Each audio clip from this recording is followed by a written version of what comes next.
What's good? Dark Knight Gang. I'm Neptune. Hey, bro, today I'm about to react.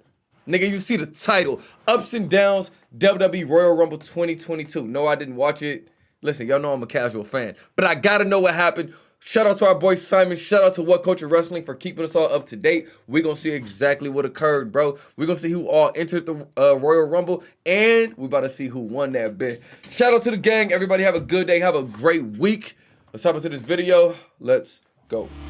The first thing that I did when watching the Royal Rumble was shout, "I knew it!" because I'm a strange guy. But our first match was Seth Rollins versus Roman Reigns for the Universal Championship. And in my infinite nerd wisdom, I went, oh, well, clearly Roman's going to lose here. Then he'll enter the Royal Rumble, win, and we can set up Brock Lesnar versus Roman Reigns for WrestleMania. That's kind of dope. And I was kind of right, but I was also extremely wrong. Before all of that though, Seth Rollins deserves some kind of award. I don't know what award that would be, give him an Oscar for all I care, because after Roman had made his entrance, Seth made his, and to continue on these mind games, he came out to the Shield's music and he did their entrance, and Roman was in the ring reacting like, oh, I can't believe they're not gonna make wood anymore.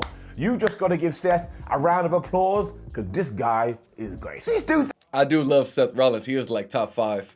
I hope he beat the brakes off of Roman Reigns too. Absolutely rocked it as well, with some terrific back and forth wrestling action, and the whole time Seth was just being an obnoxious asshole. Like at one point he had been speared on the mat and he looked up at Roman and just went and did that laugh. Seriously, what other awards are there? We give him an Oscar, give him a Grammy, give him a Tony, give him a Brit Award, which is a British thing we do over here. If you have something shiny, go and find Mr. Rollins, give it to him. There was also this great near fall after Seth had hit the buckle bomb and the curb stomp, and honestly, I made that noise you do when you totally buy into a 3 count. I went, but Roman was still able to kick out. And at this stage, because they had done like plenty of back and forth wrestling tennis, I genuinely didn't know who was going to win, which is why this was so good. It then got to the point when Roman... Sounds like a great match for sure. Reigns was able to lock into the guillotine choke, and I was like, well, surely they're not just going to have Seth Rollins passed out. That would be kind of lame. And by hook or by crook, eventually he got to the ropes and he grabbed it, and the crowd made a bunch of sounds, and so did I. I was like, this is so well done. Before it completely unraveled itself. Because on a flipping premium live event, there you go, WWE, I'll use your word, Roman Reigns, look at me, just grabbed my eyeballs, refused to release the hold, so the referee disqualified him. And I'm not saying you can't do this finish. I'm not saying there isn't a place, but WWE does it all the time. They do it on Raw, they do it on SmackDown, they do it on pay-per-views. That's right, I changed my mind. It's just so boring. And it doesn't mean that these two didn't smash it, because they absolutely... I mean, a disqualification, that ending kind of sucks, but if the match was so dope, it's worth it. You know what I'm saying? If you got to see a whole bunch of action and that shit was fire, a disqualification, that's not too bad. And it doesn't mean that these two didn't smash it, because they absolutely did. But when we got to the end, I felt disappointed. And don't you think I have been through enough? I mean, look at my flubbing head. And Reigns as ever was brilliant, because he was all like, he made me do it, he made me do it, as if he was turning into some kind of robot. So as usual, I am stuck between a rock and a hard place.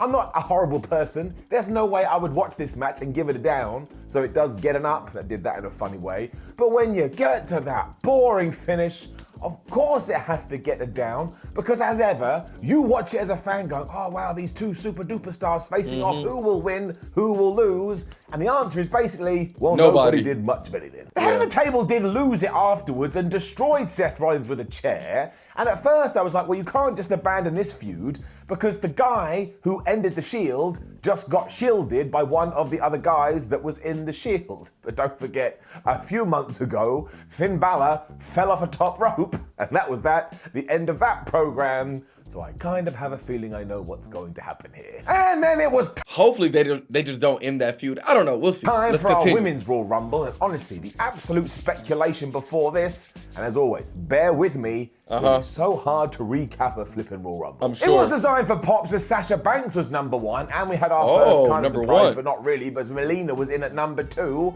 And all the fans loved this. They were like, oh, Melina, we haven't seen you in nigh on 20 years. So she got in there, and Sasha Banks went, nah, bruh. And she threw her right out. It was also very nicely timed, because number 3 was then ready to go, and the Royal Rumble got Mina because it was Tamina. And then out of 4 was Kelly Kelly. This kind of made me laugh because she's always so happy. She comes out like, I just want to be in the Royal Rumble. But Tamina, I mean, Got her ass obviously, beat, huh? she's not into happy people. She just wants to be mean, so she just went bammo and hit her. It was Sasha that got rid of her properly after Kelly had basically eliminated herself, and then we carried on with the entrance because out came Aaliyah, which I suppose carried on this, oh man, I'm just so joyous vibe. Liv Morgan was out after that, and she just sprinted to the ring as if she was the Ultimate Warrior. I love This is Liv when the Morgan. Royal Rumble got Morgan. really stupid. Because a bunch of people were about to be eliminated when Tamina went around breaking it up. I was like, Tamina, I know you want to be meaner, but you also have to be smart here. Let them go over the top rope because then you'll have a better chance of winning. We were then flying through the entries, which I suppose was fine. Zelina Vega was out looking like she had just joined the Legion of Doom. Although there was a massive surprise here, or at least for me, because she knocked out Sasha Banks. Now, I don't know where that's going to tie anything into the future. Honestly, look at my face. I've been doing this for the last few hours. There's no time to mourn because Bianca Belair then started to fill up our star quota. And once again, Tamina was just going around stopping people being thrown to the top rope. And I was shouting at my television like some kind of crazy person. And then we did get Dana Brooke, but honestly, it took me about a year to realize it was her. I swear she changes her entrance music every single week. It was around this point that you realized the Royal Rumble was lagging a bit, which was going to be a problem for both this one and the men's one later. But we did get Michelle McCool, then we had this one bit where it looked like Dana Brooke was going to be eliminated, but Reggie was saved also her. ringside caught her, and then just put her back on the apron. I was a bit like, well, I suppose that was kind of fun, but there was definitely something missing. Michelle McCool got rid of Dana anyway, so that was a waste of time when Sonya Deville made her way into the Royal Rumble, and she's back to doing this jacket thing. So she took a seat with the commentator and said, as you can see, I'm wearing clothes right now, so I can't be in the Royal Rumble, but as soon as I want to be in it, I will take off this coat. I mean, it's actually flubbing ridiculous, so on one very small level, I loved it. Natalya was out next, and Corey Graves had this great line where he said, you know, Natalya can't sleep at night because she can't get over the fact she's never headlined WrestleMania. So I was like, gee whiz, Nate, you must be really tired. And there was this one really good bit afterwards where she tried to get rid of Tamina, Nobody Meaner, and Bianca Belair, but Bianca held on. Belair really should have won this, but as you can probably tell by my tone of voice, she did not. Cameron was then another surprise as someone Steve Austin had fun. But y'all know I love Bianca Belair, so she didn't win it. All right, we'll see who won it. What if Liv Morgan won it? I wouldn't even be mad. I'm going to give some credit to WWE here because at least they went, you know what, we should put a story into the Royal Rumble. So they did. Because Sonya Deville on commentary learned that Cameron and Naomi used to be friends, so she took off her jacket, magically became a wrestler, and she threw Cameron out. All you need to do is take these small seeds and sprinkle them across the Rumble, which for some reason in 2022 we did not do. So given that we did do it here, and that carried on too because then Naomi was out. And I was like, is the Royal Rumble scripted? Because that seems very handy. And all we did is that she went to Sonya, said, I do not like you, and she eliminated her. And that made me feel all warm and fuzzy in my tum-tum because the good guy surpassed the bad guy. It really can like be the that bad easy. guy. Carmella then became the most beautiful person in the Rumble, or whatever the flub she was going on about, when she was swiftly joined by Rhea Ripley. Thankfully, we gave a little something to Rhea because she knocked out both of the tag team champions. And I won't lie, when the commentator said that, I was like, oh yeah, they're the tag team champions. I forgot. As always, though, Rhea is never allowed to have any spotlight without Charlotte Flair coming to ruin the party, so out came the champion. And then we had a Hulk Hogan Sid Justice moment because she grabbed Naomi, she chucked her out, Naomi was able to stay in. Sonya was like, haha, I'm going to pull you out to the floor. And never forget, you're allowed to do that in the Royal Rumble. So why everybody doesn't do it, I don't know. I then, though, my friends, popped huge. Because even though my ears started to bleed and I wanted to ram my face into some glass, the Right to Censor theme started playing, which I cannot handle. Because it's just an alarm going constantly. But it was Ivory, and I tell you, she played this gimmick so good. I did not see it coming, even though a lot of the rumors had leaked beforehand. This really did make me react to the point I am giving it up. She also kept talking the entire time, saying, oh, you women are absolute idiots, I hate all of you. And even when Rhea Ripley grabbed her and went goodbye and threw her over the top rope, Ivory kept talking. So I won't lie, the MVP of the entire night was Ivory, and I'm not even joking. But then, speaking of entrance music, Brie Bella. Oh no. Because if you have been watching Ups and Downs for a long time, you know I cannot handle, and I mean it, I laugh, but I mean it seriously, Brie Bella's entrance music. The way it goes, as if some kind of snake is slithering through my ears, it makes me do that. It makes me do this weird little dance like I'm trying to charm a snake out of a box or something like that. And when it hit here, I once again just thought about running around, hoping I'd just fall down on the floor, and then maybe I'll come to later and feel better. I hate it so much. Down. Then aside though, it obviously was Brie Bella in the Royal Rumble and everybody loved her and she got a great reaction, so I thought that was really nice. She did all the yes stuff. I don't know That's what cool. else to say about Yeah. it. We really weren't getting enough eliminations done though, and I really don't understand why, because the whole thing got clogged. Although again, there were these little trinkets that just made you go, oh, that was a wonderful moment, especially when Mickie James came out next. She had the Impact World Championship, and I think everybody in there understood, well, I am seeing history right now. I mean, a weird kind of history, but history all the same, so I'm giving it up. Madness then literally kept coming because Alicia Fox was in the thing. I like Alicia Fox, and I don't know why. But at this point, sexy, you do have nigga. to point in that direction and say down. It was just, What? there was no real direction here, and like I say, it was okay. really stodgy, and you just wanted to get to the latter numbers. And To no see good it. Royal I see Rumble what should you do mean. that. It should Yeah. keep you on your tootsie toe. Nikki Ash followed all of this, and at one point it looked like she was going to Nikki toss got a Rhea Rhea? Ripley, because Rhea was okay. shouting at the entranceway when Nikki Ash appeared behind her. But thankfully this did not happen, and instead Ripley grabbed her and called her a twerp. And twerp is absolutely a word we need to bring back into wrestling. And the legend that is Summer Rae was in at number 23. And if you want to come at me for those things I just said, for the love of everything, go and get a real problem. Corey Graves was then back with another great line, because he was like, oh man, you see all these feuds from yesteryear rearing their heads again, as if Summer Rae had been sat at home for like 10 years going, I can't believe what Natalya did to me back in 2004. All of her friends would be like, Summer, you need to calm down. Let it go, huh? Natalya threw her out anyway, so she will have to go back home and worry about this even more. We got Nikki Bella in there, which was kind of nice. She was able to punch out Alicia Fox when Sarah Logan made her way to the ring, and the Bellas just went, A lot of these women, I don't we're even heels know, now, bro. because they threw out Logan, and they threw out Liv Morgan, and obviously they got booed. Lita then arrived, and she got a mega reaction. You lying, Lita.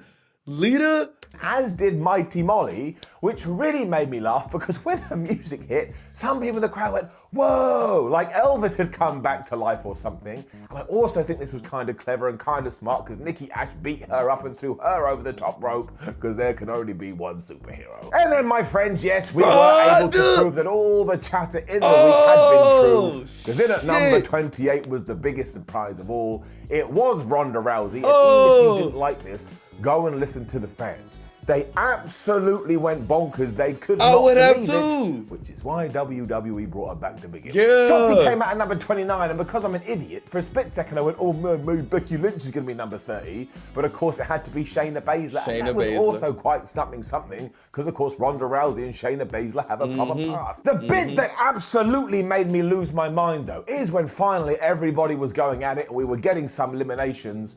Charlotte Flair threw out Rhea Ripley. It's been so far, and I'm still waiting for it to play out. Every single time these two have gone at it, Charlotte always beats up Rhea, bro. Charlotte Flair has just squished the nightmare like a bug. I mean, do we not look at Rhea Ripley and go, man, we probably got a superstar here? She is a superstar. I don't think we do. Down. We were then down to our final four, which was Charlotte Flair, Bianca Belair, Shayna Baszler, and Ronda Rousey. Okay. And of course, I'm not Charlotte mad was at it. allowed to throw everybody out before it was Ronda versus Charlotte. And honestly, within seconds, Ronda got rid of Flair, meaning we probably are going to be doing Charlotte versus Ronda at WrestleMania. And that was that. Ronda Rousey won. And look, it was fun enough overall, although you would certainly... That sound pretty dope. The women's, it was pretty dope. Ronda won, so now Ronda Rousey is back. Bro, I'm hyped. And then it was Becky Lynch versus Doudrop, a sign in the arena set on fire, so nobody paid any attention. Becky Lynch better beat the brakes off a Doudrop. And in around about 10 minutes, Becky just hit the manhandle slam, and she won. She retained her title. I don't know why we did this. It did nothing for the drop. Down. The WWE title was on the line after that, though, and put your hands up if you were pumped. Because this was the definition of big dude slapping man meat, and my word, I was excited. And we locked up to begin with, and both guys were like, oh man, the other person is really strong. And they started German suplexing each other. Okay. But Brock Lesnar, flub me, man. He did these Germans to Bobby Lashley when he just dropped Bob on his head. So if somebody knows Mr. Lashley, please go and check if he's okay. Then saw Lashley go for a spear on the outside, but he went crashing through Barry barricade. So once again, he's probably like this morning, all doolally. And then when we got back in the ring, of course, it was Suplex City time. It was the Brock Lesnar match. Bobby was able to apply the Hurt Lock before long, and Brock Lesnar sold that like his head was about to come off. But this is when we hit the shenanigans button because we took out the referee. It's when Brock finally hit the F5 onto Lashley. I honestly pinned him for around about 72 years. He was down for such a long time as WWE made it clear nobody beats Brock. Brock doesn't lose, and even though he is about to be defeated, please do not forget this moment. From nowhere though, Roman Reigns teleported into the ring from the Starship Enterprise. He speared Roman Reigns, he turned to Paul Heyman and was like, give me the belt, Paul, which he did. He smashed Brock in the head, and while for about 8 seconds it looked like this was going to be left open, no it was not, and the special counsel left with the tribal chief. They screwed Brock. And this didn't come as a massive surprise because I think most of us predicted this about a month ago. This is when Bobby came to and he was like, oh sweet, a dead body. So he was like second fiddle Fred, but he pinned him to become WWE champion once again. I don't care how we get there. I love the fact that Bobby Lashley now is a multiple-time champ. I mean, he just found his way. I don't even know what that means. Bobby Lashley, a beast, he definitely deserves it. Yeah, I would say in many ways this wasn't as good as I was expecting, but I still had fun. And I actually like the fact that they let Bobby Lashley win because, like Simon said, you never see Brock Lesnar lose. Never. You know what I'm saying? So Roman Reigns getting involved, spearing Brock, making Brock lose, and now Milk Dud is the champ again. I like it, bro. I like it. The mixed tag team. Two big dudes slapping man meat. I'm gonna start saying that. That shit is hilarious when he says it. Match was next. Once again, it was fine. We're gonna zoom through this as we did with Becky and Doudrop, but basically Edge beat up The Miz for a little while, and then Maurice got beaten up by Beth Phoenix for a while, and then Maurice attacked Edge, and Miz got taken down by Beth Phoenix. I think that's right. When the Copelands finally hit dual glam slams, and they got the 1, 2, 3. This was okay for what it was, but the best part was you could just tell that everybody involved loved the fact that they were teaming up with their partner to do it on a pretty big stage. That's pretty dope. Like the Royal Rumble. And the human side of wrestling gets ignored all the time. So that I liked, and it's getting it up. It was then time for the men's Royal Rumble, and once again, we will break it down. I'm gonna do something I rarely do here. I'm going to give it a preemptive down, because yes, this was not a particularly entertaining Royal Rumble. Some bits it just slowed to a crawl, almost like we were trying to figure out at the back what we were going to do. And it wouldn't surprise me if the winner of this was only decided in the last 48 hours, and then we had to try and switch everything else around, which didn't really work. So yes, that's a down. AJ Styles and Shinsuke Nakamura were numbers 1 and 2 though, but that was pretty cool if you're a geek like me. And then Austin Theory came out at 3, which surprised me. Bobby Roode was there 4, and if you're a Bobby Roode fan, WWE let you know you're a moron and you need to rethink your life. He was honestly out in what, like 8 seconds? Not surprising. Here came Ridge Holland. We also had Montez Ford, Damian Priest at number 7. Damian. Happy Damo, as well as Sami Zayn. So you're probably now thinking, well, Sami Zayn, Shinsuke Nakamura, the Intercontinental title. But no, you're not allowed that because before Sami even got there, Shinsuke was out. Instead, we did prioritize the Johnny Knoxville storyline. And again, amazingly, he was the next dude to the ring. I was like, how do they keep having this fall into their lap? Although fair play to Johnny Knoxville. He beat up Sami Zayn for a little while, but then AJ Styles punched him right in the face. Montez Ford gave him this big splash. Ridge Holland put him on the apron before Sami came running at him, and he went out and he got eliminated. But he really did take some punishment here. And then seconds later, AJ Styles knocked out Sami Zayn because we're never allowed nice things. Angelo Dawkins was 10, and then honestly, about 20 seconds later, Omos arrived at 11. Omos! I spent the whole time going, well, how? He's got to win. Clearly, he's 7'2" tall. How the hell is anyone going to be He's not going to win. At number 11, he's not going to win. He's in too early. He just squished the Street Profits so they were gone. Then Ricochet Okay. came out at number 12 and he almost got eliminated and he didn't. And then Chad Gable was headed to the squared circle. Honestly, he was running like one of those No Mercy characters back on the N64. I flipping love Chad though because he rallied the troops. He was like, look, there's lots of us and there's only one Omos. If we work together, we should be able to get him out. So Damian Priest was like, well, I'll big, I try. And he just got lobbed to the floor. He's a US champion and he came across like a schmuck. Dominic Mysterio entered after this though, with the help of AJ Styles, obviously. They all were able to tip Omos off. Okay. Do you know how he reacted to this? How? He went, "Bruh." That's what he did. He just growled and kind of made his lips wiggle a little bit. Happy Corbin was in at number 15 and I cheered a little bit, so that sums up how I think about this man. And he threw out Ricochet because of course he must be hated all of the damn time. Yeah. Dolph Ziggler was 16th as Baron got rid of Dominic, so I was like, all that chatter between son and father Ray was for nothing. And then kind of surprisingly, AJ Styles eliminated Austin Theory. So I suppose we're not done with that feud. Sheamus then came out to have a fight, and I swear, there must have been somebody backstage with a gun to the Countdown guy's head because we were flying through entrance, and even before he was able to make it to the ring, his somebody else Rich came out. Holland got eliminated by AJ Styles. Number 18 followed, and it was Rick Boogs. If you never watched wrestling I don't know who that you is. would have thought everyone was booing this man. Of course, they were going Boogs, but you wouldn't know that. And he grabbed Chad Gable, and he got rid of him. And then he flexed for a while. There was clearly more threats backstage because out came Madcap Moss at 19. But he, of course, teamed up with his body, Happy Corbin, instantly. And they threw out AJ Styles. So on one half, I was like, my poor heart, my broken heart. And the other was like, I love these two. They should be doing tag team dynamics in the Royal Rumble. It's made me very, very confused. Riddle was in at number 20, but then we actually finally got some little bits of story in the men's Royal Rumble because the next surprise was Drew McIntyre. Of course, he was meant to be injured. And who did he go after? Corbin and Moss. And who did he throw out of there? Corbin and Moss, because they were the two guys that injured him in the first place. We really did need more of this across the whole show, and it's getting it up. The Rumble then got even better because Kevin Owens entered and he was swiftly followed by Rey Mysterio. And given what happened a few years ago, everybody cheered Rey, which always makes me rather pleased. I was then even more pleased because it was this moment I realized in the crowd there was a sign that said Simon Miller is my dad, which means I have a lot of questions to answer, but of course you do get it up because you won the day. Rey Mysterio had this little thing with Riddle. He took the best stunner you've ever seen in your life.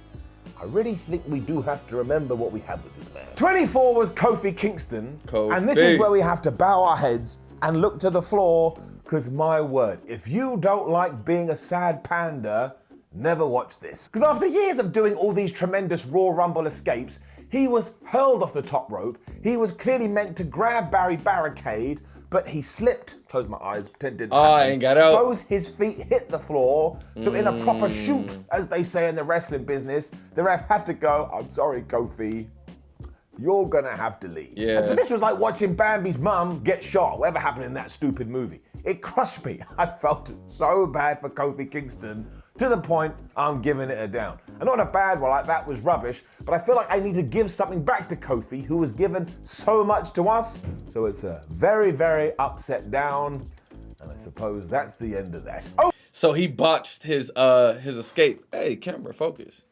So he botched his escape. Yeah, it'd be like that. But Kofi usually does have dope-ass escapes. When he's about to get out, he grab onto the wall or some shit. You know what I mean? Owens was swiftly thrown in there so he would forget about all of this, and he spent most of his time going, for the Academy! And that made me really laugh.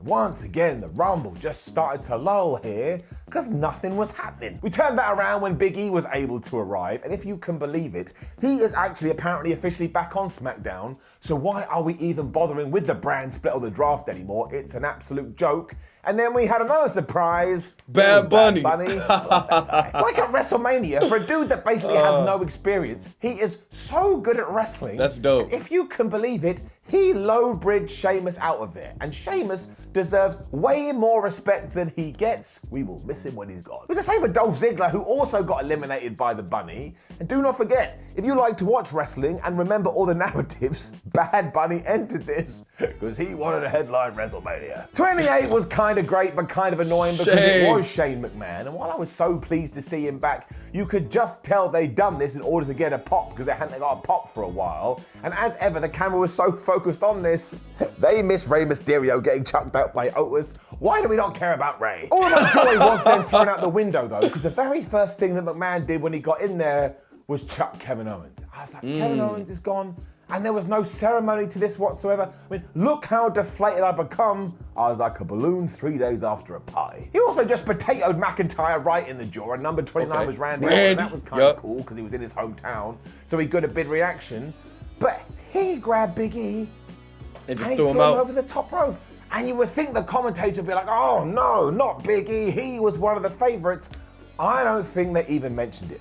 So between Kevin Owens and that, you have to give it a down. Why ain't we doing right by Big E? It did allow RK Bro to do this amazing looking flying RKO thing that you should check out. And it's about that time they got rid of Otis. Which of course brings us to number 30. And as it turns out, all of the rumors that were flying around this week were true. Ronda was in the women's, and Brock Lesnar was in the men's. No one actually explained how this was possible. I mean, what did Lesnar do? Did he murder the person that was supposed to be in this spot and just take it? And everyone was like, well, I don't want to mess with Lesnar, so let him do it. And seriously, we may as well speed up the recap here, because he got in the ring and he just beat everyone. The final four were Brock Riddle. Oh, so now Brock Lesnar, he's probably about to win, huh? That means he get another title shot. Shane Lowell and Drew lost. McIntyre, although fair play to Bad Bunny because he very willingly took an F5 before all of this.